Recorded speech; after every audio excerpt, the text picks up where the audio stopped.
supaya ada yang mengimbangi ya. Iya, ibu-ibu, tema Natal malam ini adalah Immanuel. Ya, apa artinya Immanuel? Allah beserta kita. Saya itu beberapa hari ini saya khotbah Natal tuh mulai dari bulan November loh. Ya, dari November sudah Natal. Khotbah Natal, tapi ada yang berbeda di Natal tahun ini. Ketika saya belajar tentang Natal itu, ternyata berita Natal itu di dalam Alkitab itu bicara tentang kesengsaraan, tentang penderitaan. Ya, karena jujur saya agak sedih di Natal ini. Kenapa? Karena jadwal yang begitu padat. Saya bilang sama suami saya ini gak sempat beli baju baru. Jadi saya nih khotbah pakai baju yang lama-lama semua yang saya pakai. Ya, agak sedih saya. Tapi ketika saya mempersiapkan khotbah tentang Natal, ya saya sedikit terhibur karena ternyata memang Natal itu bukan bicara tentang baju baru. Natal itu gak bicara tentang tas baru.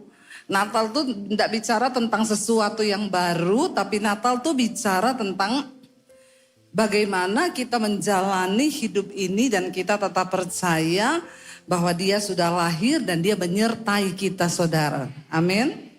Jadi saya terhibur, gak apa-apa lah ya. Jadi tolong jangan di komen, Ibu Debbie kok bajunya Natal yang tahun lalu sampai sekarang kok tidak diganti-ganti. Masalah buat lo. Iya.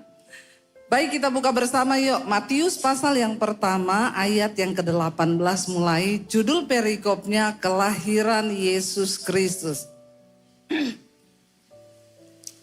Ayat 18 di sana berkata, Matius 1 ayat yang ke-18. Kalau ada Alkitabnya buka, tapi kalau enggak baca di sini. Kita secara bergantian sampai ayat yang ke-25. Saya baca ayat yang ke-18. Kelahiran Yesus Kristus adalah seperti berikut. Pada waktu Maria ibunya bertunangan ya dengan Yusuf, ternyata ia mengandung dari Roh Kudus sebelum mereka hidup sebagai suami istri. Ayat 19.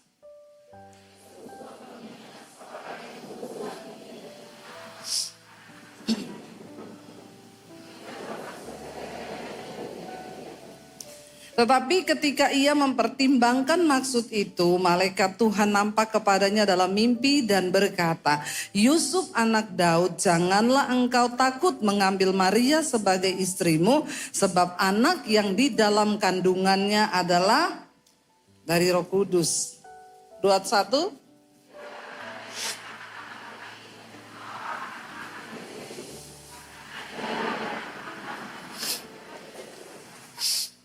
Hal itu terjadi supaya genaplah yang difirmankan Tuhan oleh Nabi. 23. Sesungguhnya anak darah itu akan mengandung dan melahirkan seorang anak laki-laki, dan mereka akan menamakan dia Immanuel, yang berarti Allah menyertai kita. 24. Sesudah bangun dari tidurnya, Yusuf berbuat seperti yang diperintahkan malaikat itu kepadanya. Ia mengambil Maria sebagai istrinya, tetapi tidak bersetubuh dengan dia sampai ia melahirkan anaknya laki-laki, dan Yusuf menamakan dia Yesus. Ya, saya menyampaikan khotbah Natal tentang kalau kita belajar dari pertama kali bagaimana malaikat menampakkan diri kepada Maria dan berkata, "Hai Maria, engkau adalah wanita yang dipilih Tuhan, kasih karunia itu turun ke atasmu, engkau akan mengandung." Lalu pada waktu itu Maria berkata begini, bagaimana mungkin itu terjadi karena aku ini belum bersuami. Arti kata dari bagaimana mungkin itu bisa terjadi, ada begitu banyak pertimbangan dalam diri Maria yang berkata, ya gak mungkin lah, saya kan belum menikah, bagaimana mungkin ya nanti saya bisa hamil kalau saya tidak bersetubuh dengan seorang laki-laki. Ya, Maria punya banyak pemikiran dalam pikirannya, kalau saya ini nanti hamil dari Roh Kudus, lalu bagaimana mungkin Yusuf akan percaya bahwa itu anak dari Tuhan. Coba kita sedikit merenung ya, seolah-olah kita ini menjadi Maria. Itu enggak mudah loh. Dia harus menanggalkan egonya, nanti orang bilang dia perempuan nakal, nanti orang akan berkata dia perempuan yang tidak beradab. Karena pada zaman itu adatnya sangat ketat. Yusuf dan Maria sudah bertunangan tapi mereka tidak boleh bersetubuh. Karena kalau kedapatan pada waktu itu orang belum menikah bersetubuh bisa mati dirajam pakai batu. Ya kalau sekarang kan banyak bayi ajaib, belum nikah tapi sudah lahiran. Ya enggak, ya. Banyak sekarang. Ya, dan itu bukan dari Roh Kudus, tapi roh kuda liar. Tapi pada zaman itu enggak bisa begitu. Ini adalah sesuatu yang mutlak, yang sakral. Kalau sampai ketahuan mereka bersinah sebelum mereka menikah resmi, maka hukumannya rajam pakai batu sampai mati. Menurut ibu-ibu di hati Maria takut enggak? Takut. Kalau sampai orang tuduh dia hamil di luar nikah, belum ya saya bisa bayangkan tiba-tiba saya tunangan sama suami saya. Lalu saya hamil dari Roh Kudus. Terus saya jelaskan sama suami saya, sama calon saya ini hamil loh, tapi Roh Kudus yang menghamili saya. Ya kira-kira dia bisa percaya enggak saudara? Itu sesuatu yang mustahil. Ya hanya orang-orang yang bisa menangkap. Jadi di dalam benak Maria itu banyak sekali pertimbangan, banyak sekali pikiran yang dia bagaimana. Makanya dia bilang bagaimana mungkin hal itu bisa terjadi. Tapi ketika itu malaikat berkata Roh Kudus akan turun ke atasmu dan engkau akan mengandung. Jangan takut hai Maria, itu yang disampaikan oleh malaikat. Jangan takut hai Maria. Lalu dia berkata begini, karena bagi Allah tidak ada yang mustahil. Dikatakan Maria hanya berkata begini, sesungguhnya aku ini adalah hamba Tuhan. Maka jadilah padaku sesuai dengan perkataan Tuhan. Wanita-wanita kalau kita mau melihat penyertaan Tuhan, mau dipakai Tuhan, maka kita semua harus menjadi wanita yang menjadi hamba Tuhan.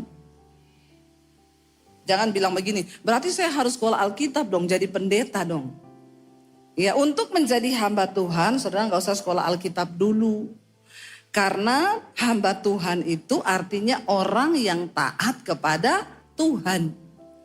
Jadi pendeta itu jabatan, tapi hamba Tuhan itu bicara tentang ketaatan kita kepada Tuhan. Akhirnya Maria mengandung. Alkitab berkata ketika dia mengandung, benar kan? Yusuf curiga. Lah aku belum pernah menyentuh dia, kok tiba-tiba dia hamil. Dan Alkitab dengan jelas berkata tadi, dengan diam-diam Yusuf berniat memutuskan hubungan pertunangan mereka. Pada zaman itu orang kalau sudah tunangan itu sudah dianggap sah secara ikatan pertunangan, tapi belum boleh melakukan hubungan suami istri karena belum menikah resmi. Tapi zaman itu adatnya udah ndak boleh putus, ndak boleh cerai kecuali alasannya persinahan.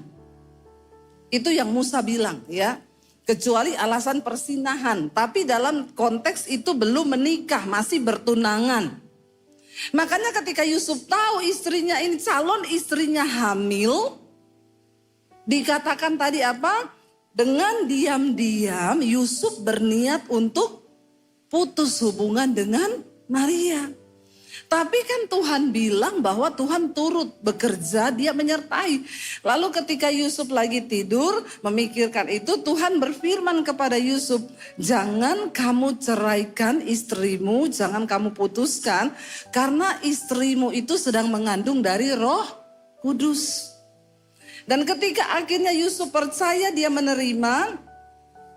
Akhirnya dia nikah dengan Maria. Ya, karena dia tidak mau mempermalukan Maria, dikatakan dia tadinya mau menceraikan diam-diam, tapi tiba-tiba Tuhan datang meneguhkan perkataannya, lalu mereka menikah. Tapi Yusuf tidak meniduri Maria sampai anak itulah lahir. Kira-kira berat nggak orang nikah nggak boleh tidur sama-sama, nggak boleh bersetubuh? Berat nggak? Berat juga. Ada harga lagi yang harus dibayar. Ya, karena orang tuh menikah ya pasti pengennya sama-sama, tidur sama-sama. Ini mereka harus menahan diri lagi. Ya, untuk sebuah kehendak Allah dapat digenapi. Jadi tidak mudah memang menggenapi kehendak Tuhan itu. Lalu kita lihat, Bapak Ibu, ketika Yusuf itu sudah menikah lalu Maria sudah semakin besar perutnya. Kalau saudara baca di dalam Lukas dikatakan, ketika Maria sudah berumur, kandungannya itu sudah tua mau melahirkan, tiba-tiba kaisar menetapkan harus ada sensus penduduk. Jadi Yusuf itu harus pulang kampung. Dia itu adalah keturunan Daud, berasal dari Yudea yang bertempat di Bethlehem, kota Daud. Ketika itu mereka mendengar ada sensus dan harus pulang kampung, mereka sedang berada di Nazaret. Dari Nazaret itu menuju ke Yudea pulang kampung 150 kilometer. Kalau naik mobil zaman sekarang ini jalannya sudah bagus 2,5 jam. Tapi pada zaman itu kalau berjalan kaki, apalagi wanita mengandung 9 bulan, dari Nazaret menuju ke Yudea, itu bisa 2,5 sampai 3 hari. Tapi kalau orang hamil mungkin 4 sampai 5 hari. Ada yang sudah pernah pergi ke Nazaret dan ke Bethlehem? Kalau belum ikut Pak Michael nanti. Ya, atau ikut saya tahun depan. Kita pergi ke sana itu biar kita membayangkan peristiwa itu. Saya membayangkan bagaimana Maria dengan perut besar, 9 bulan dia berjalan dari Nazaret menuju ke Bethlehem. Dan itu dalam keadaan dingin di mana padang gurun, padang pasir mereka harus berjalan. Kira-kira kalau ibu-ibu yang jadi Maria, ibu-ibu mau nggak? Ada yang mau? Ibu-ibu yang pernah hamil coba angkat tangan. Ya, rasa 9 bulan hamil disuruh jalan 3 hari sampai 4 hari mau? Makanya namamu bukan Maria. Ya, karena kau Tuhan tahu sudah tidak mau kau. Suruh bayar harga ndak mau. Bapak Ibu, saya pikir Natal itu aduh ya penderitaan. Lalu akhirnya Yusuf terpaksa harus membawa Maria itu pulang ke kampung. Mereka berasal dari sana, harus disensus di sana. Mereka berjalan dan Alkitab berkata ketika sampai di Bethlehem, tibalah waktunya untuk Maria melahirkan. Saya mau tanya Bapak Ibu, kalau kita itu melakukan kehendak Tuhan, bisa kan Tuhan permudah toh? Bisa kan? Kalau Tuhan menyertai, bisa nggak Tuhan bikin mudah jalannya? Misalnya, ya kenapa sih harus tunggu 9 bulan? Kan Tuhan Maha tahu toh. Dan ini Maria lagi hamil juru selamat, Allah sendiri loh yang turun ke dalam dunia. Kan dia tahu toh, kenapa nggak waktu masih 1 bulan atau masih 2 bulan, tiba-tiba Tuhan menggerakkan hati kaisar untuk bikin sensus. Kenapa ketika sudah 9 bulan? Kita kan sering bertanya seperti itu tuh. Kenapa sih Tuhan harus begini? Kan harusnya begitu. Iya apa iya? Karena kita pikir kalau Tuhan menyertai kita ya harusnya enggak begitu. Terus kenapa juga Tuhan gak bikin gini? Maria, karena engkau sedang mengandung aku sendiri yang adalah Allah yang akan turun ke bumi. Kau enggak perlu berjalan, tutup matamu, maka kau akan pindah dalam waktu sekejap. Bisa enggak Tuhan bikin begitu? Namanya kan Tuhan menyertai. Kita kan selalu bilang, kalau Tuhan menyertai, maka semua akan dipermudah. Iya Pak ya? Pret. Ya, kita pikir kalau Tuhan beserta kita, Tuhan ada bersama kita, pasti diperlancar. Kita berdoa semua dipermudah, hidup dipermudah. Ya, maka ketika kita berdoa dijawab, luar biasa. Tadi siang Ibu Shirley, ya, Gubernur terpilih Maluku Utara, tadi siang bersaksi kita sama-sama pelayanan Natal. Dia tuh bilang begini, Waktu dia dengan suaminya lagi kampanye, kita semua tahu tiba-tiba kapalnya meledak. Dan Ibu Shirley terlempar dari kapal, suaminya juga terlempar. Dari kakinya ini, dari paha sampai ke bawah itu luka bakar semuanya, terkelupas. Dia bilang kakinya terasa sakit sekali karena kena air laut, itu air asin, kotor lagi. Jadi dia itu mau mencari suaminya, ndak bisa, dia tidak berdaya dengan dirinya sendiri. Dia mau berenang, mau cari suaminya juga ndak bisa. Dalam keadaan kesakitan dia diangkat, dia cuma sibuk tanya, "Bapak mana?" Udah ibu gak usah mikir bapak dulu, bapak lagi dicari. Sampai di rumah sakit, karena itu kota kecil yang lagi mereka kunjungi, tidak ada anti sakit di rumah sakitnya. Ya, nggak ada obat, nggak ada apa-apa di situ. Lalu tiba-tiba dikatakan, "Bu, bapak sudah ketemu." "Bapak mana?" "Ada di ruang sebelah." "Aku mau lihat ibu." "Nggak boleh." Tapi muka orang-orang ini semua sudah sedih. Lalu dia bilang, selama ini dia tuh kalau berdoa, suaminya pernah dirawat di rumah sakit, pernah sakit. Apapun yang dia doakan tuh Tuhan dengar dan selalu dijawab. Maka dia percaya Tuhan menyertai. Tapi kali itu dia lihat orang mukanya kok ditanyain bapak semuanya diem dan sedih. Dia penasaran. Dia bilang, bayangkan kakinya itu telapaknya semua terkelupas semua karena luka bakar itu sakit. Dia sampai beberapa kali pingsan karena menahan sakit. Bayangkan tuh Bapak Ibu. Dia ketika lihat muka orang-orang itu sudah gak benar, dia jalan, dia turun dari tempat tidur dengan kaki yang terseok-seok. Mereka bilang, "Ibu jangan, dah aku mau lihat bapak di ruang sebelah." Jadi dia pergi lihat suaminya, ketika dia lihat dia bilang masih ada napasnya satu-satu. Tapi karena ndak ada alat, orang hanya pompa dari perut. Ya, untuk bikin napas buatan terus. Dia bilang disitulah saya berdoa dengan seluruh kekuatan iman yang aku punya. Kita pernah mungkin di saat-saat tertentu kita berdoa dengan seluruh iman yang kita punya. Kita menggedor sorga, kita minta Tuhan bekerja.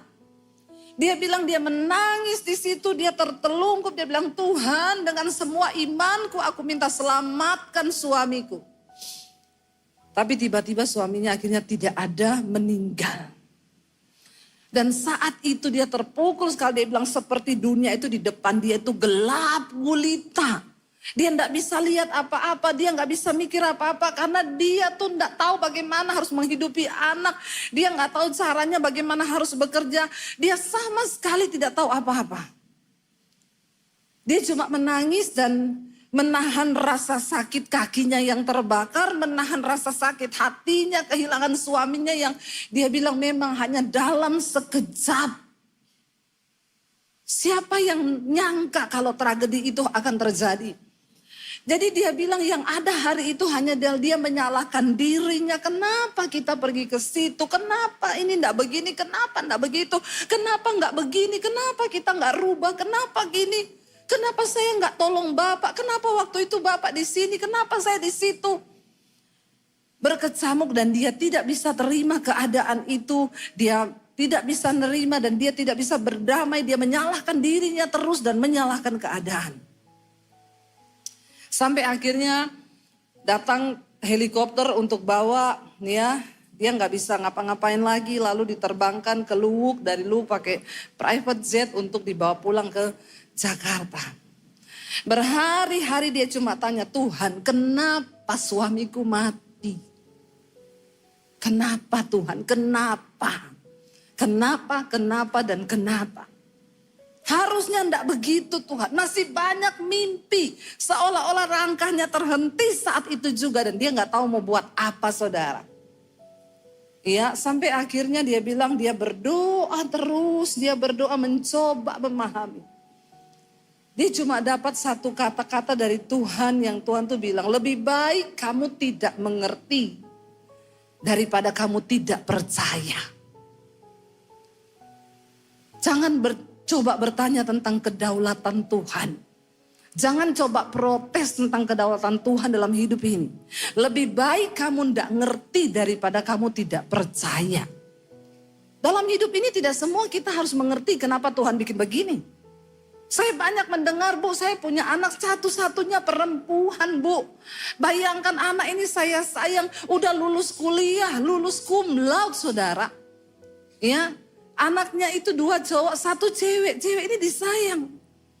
Tiba-tiba selesai kuliah baru di wisuda beberapa hari, anak ini bilang, "Ma, aku mau kerja ya." Ya udah kerja. Dia kos di satu tempat karena dekat dengan tempat kerjanya. Setiap hari mereka video call, kalau hari Sabtu itu berdoa bersama setiap hari. Tiba-tiba berapa hari itu nggak ada kabar, hari Jumat anak ini nggak ada kabar, Sabtu biasanya teleponan kok nggak ada kabar. Lalu ibunya telepon bapaknya kos itu, "Pak, tolong dong liatin anak saya di telepon-telepon kok nggak pernah diangkat." "Bu, itu lampunya menyala di dalam, Bu. Tapi kami tidak berani buka ya. Jadi tolong ada keluarga aja. Karena kita ketok-ketok juga nggak dibuka." Akhirnya kakaknya datang, dipanggil nggak nyaut, didobrak pintunya. Ditemukan udah meninggal di kamar mandi. Saudara lihat betapa syok ibunya. Anak ini baru lulus kuliah yang diharapkan. Dia bilang sama saya, "Bu, kenapa, Bu? Kenapa, Bu? Kenapa, Bu? Kenapa?" Bu Shirley juga bilang, "Suamiku ini orang baik, Tuhan. Ya, betapa banyak kebaikan yang dia buat. Kenapa dia yang mati?" Dalam hati saya, banyak bapak-bapak selingkuh hidung belang di sana. Kenapa enggak mati? Pasti ibu-ibu juga berpikir begitu, toh? Iya, betul, Bu. Suamiku itu bukan selingkuh, ya. Kenapa bukan dia yang mati? Jadi Bapak Ibu, kita ini seringkali ada hal-hal memang yang kita tuh enggak perlu ngerti. Sudah berhenti bertanya, berhenti komplain, berhenti memprotes kedaulatan Tuhan. Inilah hidup. Dia tiap hari bertanya sampai akhirnya nggak bisa tidur. Dia juga kecewa, terus menyalahkan diri. Dan inilah intimidasi iblis. Sampai akhirnya dia bilang satu saat dia bangun pagi-pagi, dia berdoa.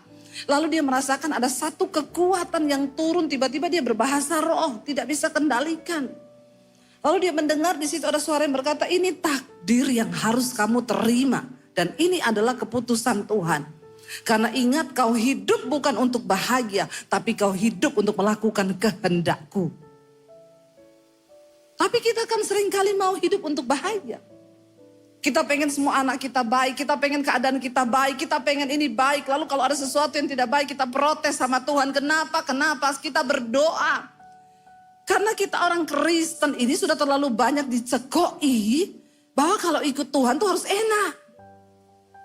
Kalau enggak enak itu salah kau. Ya, siapa bilang begitu? Yesus bilang kalau kau mau jadi muridku, pikul salibmu, sangkal dirimu dan ikut aku. Menyangkal diri ini artinya kita letakkan semua hak kita.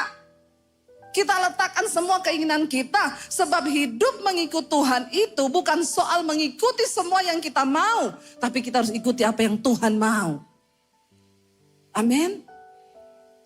Kenapa engkau percaya kepada Yesus? Karena engkau tidak meragukan eksistensinya sebagai Tuhan. Saya percaya, saya ikut Yesus kenapa? Melalui proses pergumulan. Karena saya percaya Yesus itu Tuhan. Itu tidak bisa diragukan. Kita nggak perlu bertanya lagi tentang eksistensi Tuhan. Tapi waktu kita sudah masuk lebih dalam ikut Tuhan, kita mulai diproses. Disitulah seringkali iblis mempertanyakan, bagaimana kau menyembah Tuhan? Dan di situ ujian tentang bagaimana engkau memahami karakter ilahi Tuhan. Makanya kita harus mengenal siapa Tuhan itu. Supaya kita tahu, dia Tuhan yang, lalu kita mungkin bertanya, iblis bilang, katanya Tuhanmu baik, katanya Tuhan menyertai kamu. Kalau Tuhan menyertai kamu, kenapa dia buat semuanya begini? Akhirnya saudara, ketua dari tim suksesnya Ibu Shirley berkata, "Bu, nggak ada yang bisa lanjutkan perjuangan Bapak kecuali Ibu yang maju." Dalam keadaan kalut dia bilang, "Gak, aku tuh nggak pernah ikut-ikutan politik. Saya nggak mau, saya perempuan. Minoritas lagi di sana. Ya, bagaimana mungkin itu semua terjadi?" Seperti Maria bilang, bagaimana mungkin hal itu bisa terjadi? Tapi mereka bilang enggak ada orang lain, Bu. Dia cuma bilang, "Aku akan tanya sama anak-anakku. Kalau anak-anakku setuju, ya udah, ya. Lalu akhirnya dia berdoa dan anak-anaknya semua setuju, iya Bu, Ibu lanjutkan kerinduan Bapak untuk bisa menjadi berkat bagi kota di Maluku Utara.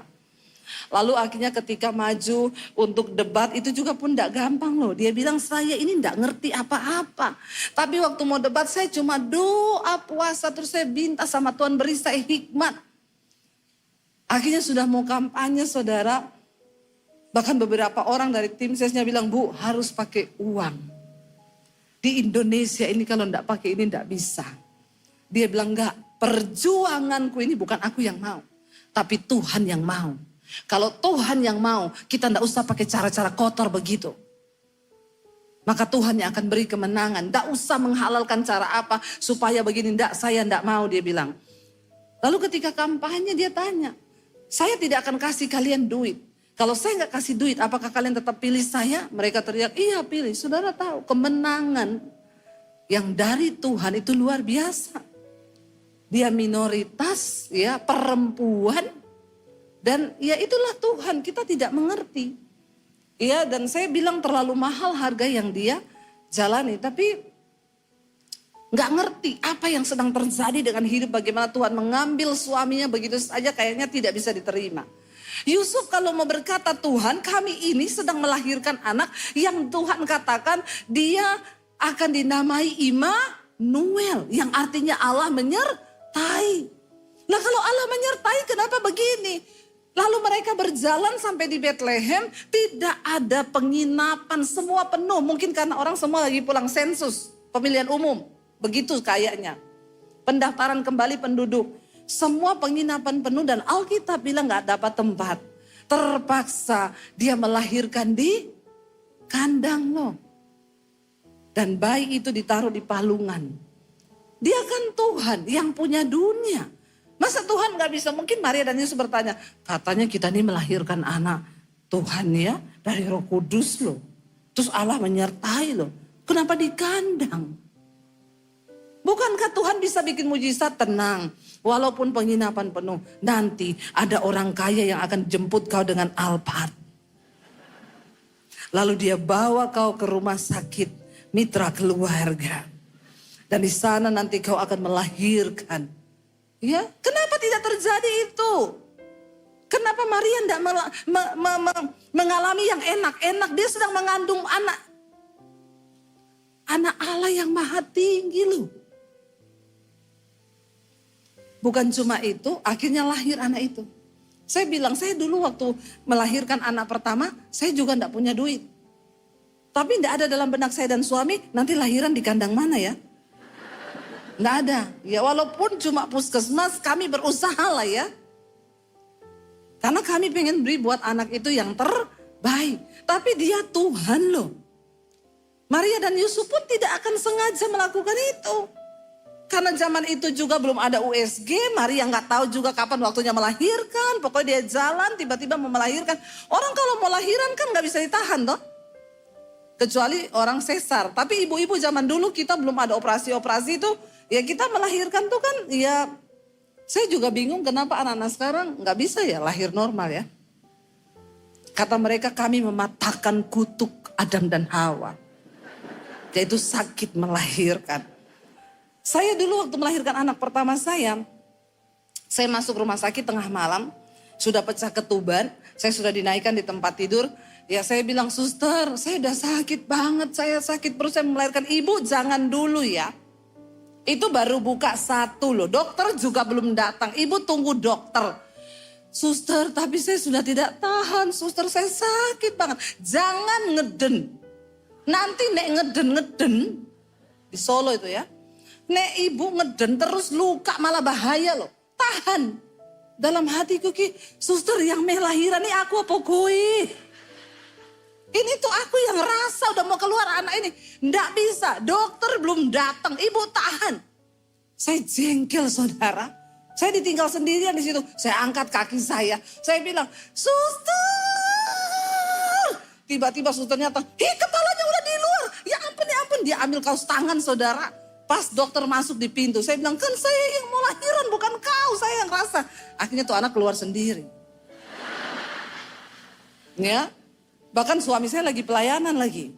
Ibu, bapak juga belum datang. Dia nggak bakal masuk lagi kalau bapaknya nggak datang. Yang penting ini udah lahiran dulu. Lahir ini aku rasa udah mau keluar. Disuruh tahan. Lah bagaimana orang mau melahirkan disuruh tahan? Itu yang dialami Maria. Lagi jalan, nggak ada tempat penginapan, ya dekatnya sama kandang. Jadi berhenti di, mungkin juga karena dia kecapean jalan itu ya. Dari Nazaret ke Yudea, jauh loh. Ya, makanya saya bingung kalau anak sekarang tuh bilang, kok kita nggak bisa ya Bu sekarang lahiran normal ya. Harus sesar tuh kenapa ya? Saya bilang karena kamu pilih tanggal cantik, 12. Ya, hari-hari gini tuh. Jadi saudara ketika itu ya sudah akhirnya melahirkan di situ, di kandang loh. Kenapa nggak enak? Tuhan menyertai di mana? Bukan cuma itu, ketika anak itu sudah lahir, coba kita lihat Matius ya. Matius pasal yang kedua, lalu orang-orang Majus datang melihat bintang, mereka lihat, Yesus sudah lahir. Matius pasal yang kedua ayat 13 sampai ayat 15. Di sana dikatakan begini ayat 13, setelah apa? Ya, Matius 2 ayat 13 ya. Setelah orang-orang Majus itu berangkat, nampaklah malaikat Tuhan kepada Yusuf dalam mimpi dan berkata, bangunlah, ambillah anak itu serta ibunya, larilah ke Mesir dan tinggallah di sana sampai aku berfirman kepadamu. Karena Herodes akan mencari anak itu untuk membunuh dia. Maka Yusuf pun bangun, diambillah anak itu serta ibunya, kapan? Malam itu juga lalu menyingkir ke Mesir dan tinggal di sana hingga Herodes mati.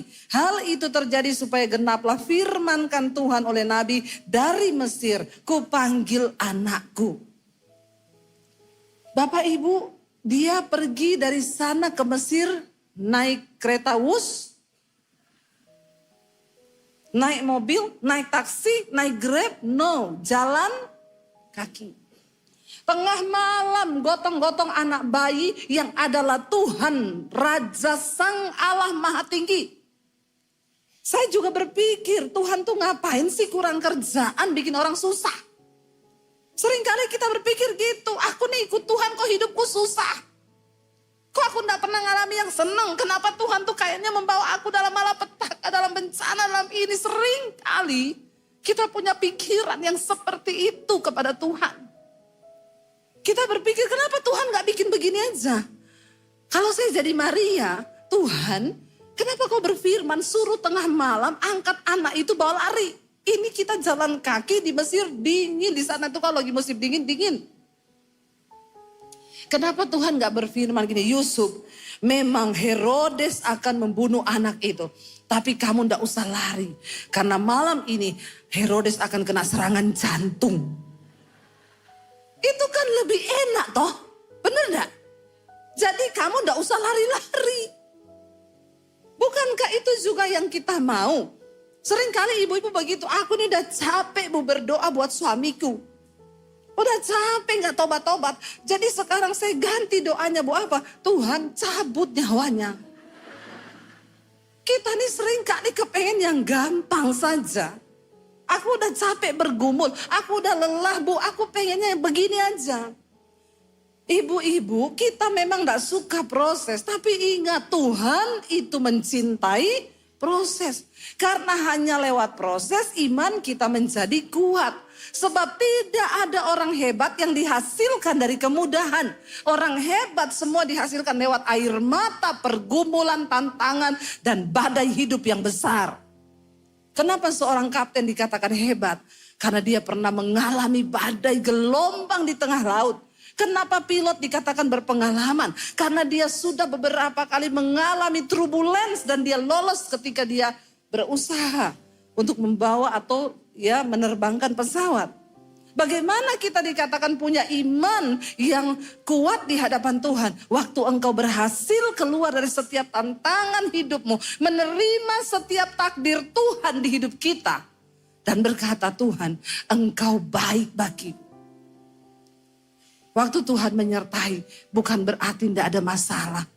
Waktu Tuhan menyertai bukan berarti tidak ada tantangan. Justru di balik tantangan itu Tuhan mau membawa kita semakin percaya dan melihat dia dan mengenal dia, bahkan kita mau menggenapi rencananya. Jangan menyerah Bapak Ibu. Hari ini mungkin engkau berkata terlalu berat Tuhan. Terlalu berat. Tapi saya mau bilang penyertaan Tuhan itu sempurna. Tuhan gak pernah berjanji tidak akan ada badai. Tuhan gak pernah berjanji tidak akan ada hujan. Tuhan gak akan berjanji tidak ada masalah dalam hidupmu. Tapi dia berjanji sekalipun engkau berada dalam badai, dia menyertaimu. Katakan amin. Dia menyertaimu. Saya dulu sering kali ketika di pesawat badai, saya tengking badainya dalam nama Yesus. Badai pergi kau. Tuhan buat alam ini menjadi tenang. Tidak terjadi, badainya makin besar. Lalu saya bertanya, Tuhan saya sudah tengking-tengking loh. Kenapa dia tidak pergi? Tuhan bilang, jangan kau tengking badainya, tengking dirimu. Minta ketenangan sekalipun kau di tengah badai. Dan ketenangan itu kau bisa dapat waktu kau percaya bahwa Tuhan menyertai. Makanya Alkitab berkata, berbahagialah orang yang bertahan dalam pencobaan. Untuk bisa bertahan dalam pencobaan pun, Alkitab bilang kita ini sudah bahagia loh. Belum keluar dari pencobaan, masih bertahan. Karena untuk bisa bertahan pun, kita butuh kasih karunia Tuhan. Dan satu hal yang bisa membuat kita kuat, waktu kita percaya Tuhan menyertai. Terakhir Bapak Ibu, kita baca di sini Matius, apa yang Yesus katakan. Waktu Yesus sudah mati, dia bukan Allah yang pelin-pelan. Dia bukan Tuhan yang berubah-ubah firman-Nya. Waktu dia mati, dia bangkit saudara. Dia berkata, Matius 28 ayat yang ke-16. Ya, ayat yang ke-16 berkata di sana sampai 20. Matius 28 ayat 16. Ke-11 murid itu berangkat, saya undang para imam musik boleh maju. Ke-11 murid itu berangkat ke Galilea, ke bukit yang telah ditunjukkan Yesus kepada mereka waktu Yesus bangkit. Ketika mereka melihat dia, mereka menyembahnya. Tetapi beberapa orang ragu-ragu apakah itu benar-benar Yesus. Ya, Yesus mendekati mereka dan berkata, kepadaku telah diberikan segala kuasa di sorga dan di bumi. Karena itu, apa? Pergilah, jadikanlah semua bangsa muridku. Dan baptislah mereka dalam nama Bapa dan Anak dan Roh Kudus. Dan ajarlah mereka melakukan segala sesuatu yang telah kuperintahkan kepadamu. Dan ketahuilah apa? Aku menyertai kamu sampai kepada akhir zaman. Pesannya tetap sama. Sebelum dia lahir, nubuatan itu berkata, dia akan melahirkan seorang anak. Engkau harus menamai dia Immanuel, yang berarti Allah beserta kita. Ketika Yesus mati, dia bangkit. Sebelum dia naik ke surga, dia berkata kepada murid-muridnya, pergi. Kenapa Tuhan izinkan engkau mengalami masalah? Supaya engkau punya kesaksian yang dapat kau ceritakan pada orang lain. Dan itu salah satu cara engkau menjadikan orang lain murid Kristus. Karena kesaksian hidup kita itu berbicara lebih keras daripada sekedar perkataan kita. Berapa banyak pun teori firman yang kau hafal, tidak akan pernah bisa sebanding dengan perkataan kesaksian. Di mana engkau berkata, aku mengalami Tuhan. Di mana engkau bisa berkata, di dalam badai yang hebat, Tuhan menyertaiku. Dan itu cukup. Bapak Ibu, saya mau katakan akhir zaman. Biar di Natal ini kita diingatkan kembali. Ayo, di gereja ini masih ada tempat yang kosong. Kau pergi dan bawa jiwa datang kepada Tuhan. Di luar sana ada begitu banyak wanita yang hidupnya sedang berjalan kepada kebinasaan. Mereka sedang tidak tahu arah. Mungkin itu tetanggamu, mungkin itu iparmu, mungkin itu kakakmu, mungkin itu sahabatmu. Bawa mereka kepada Kristus. Kalau ada temanmu yang datang dan berkata, suamiku tuh selingkuh. Kenapa lu diam aja, balas juga tahu selingkuh. Bertobat. Kalau ada temanmu yang lagi susah, ada masalah. Kau cuma cukup rangkul dia dan berkata begini, datang pada Yesus. Karena dia Allah Immanuel yang menyertai. Waktu engkau sudah kuat menghadapi badai, menghadapi gelombang, menghadapi segala tantangan. Maka perkataanmu menjadi perkataan yang berkuasa. Imanmu menjadi iman yang berkuasa. Kita mau berkata hari ini, terima kasih Tuhan, Engkau Allah Immanuel yang menyertai kami. Kami tahu Tuhan, Engkau tidak pernah meninggalkan kami. Mari bangkit berdiri bersama saudara. Terima kasih Tuhan, ini hidup kami. Kami bawa hati dan hidup kami kepadamu. Buka hatimu di hadapan Tuhan, buka tanganmu, sembah Dia. Ini hidup kami Tuhan.